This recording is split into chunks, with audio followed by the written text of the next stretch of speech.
Welcome to another edition of Frankly Green Bay, brought to you by Kathy Kolbeck of Waterstone Mortgage. Today, I auditioned for this guy's band 37 years ago, and I'm 40. Anyway, they had me in the band, and then I quit. Ladies and gentlemen, he makes his living as a drummer and percussionist. Ladies and gentlemen, Steve Seitz! Welcome to another edition of Frankly Green Bay. I got an old buddy.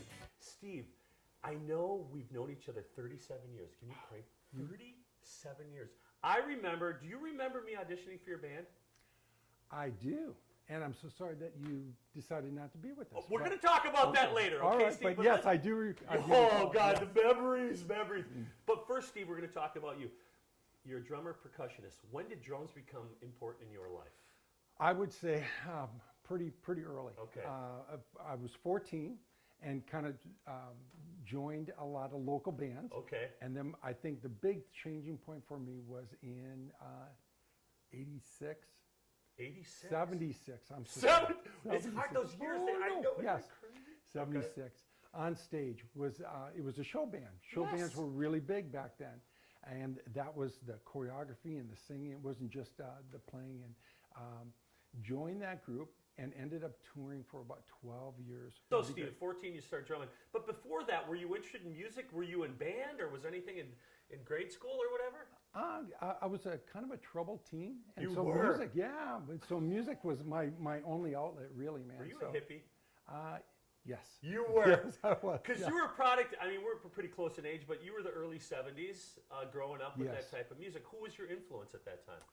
Musically, Yeah, or musically. most definitely Anything that the was influenced. psychedelic, man, the Hendrix and the Cream, and that whole thing, into Pink Floyd, Led Zeppelin. So on-stage productions, 12 years, what was that like?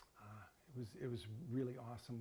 The fact that I was so young and being able to travel around the world, literally for 12 years.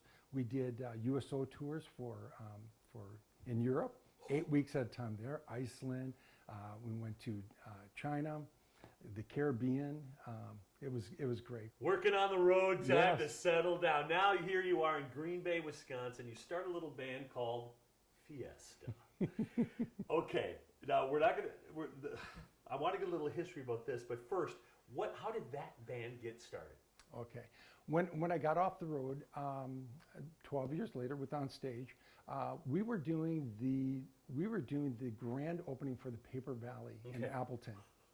So when that was just built and coming into town, and I'm thinking I'm getting off the road, so I'm thinking what would I want to do? And just from the touring and everything, I spent a lot of time in music stores and drum shops and kind of getting education on the road and that kind of thing, and that's where my interest really was leading me to. So when we came in on College Avenue to the Paper Valley, I noticed there was a sign that said Tony's Drum Shop, and I thought, oh, I wonder if we can have 2 drum shops and smaller.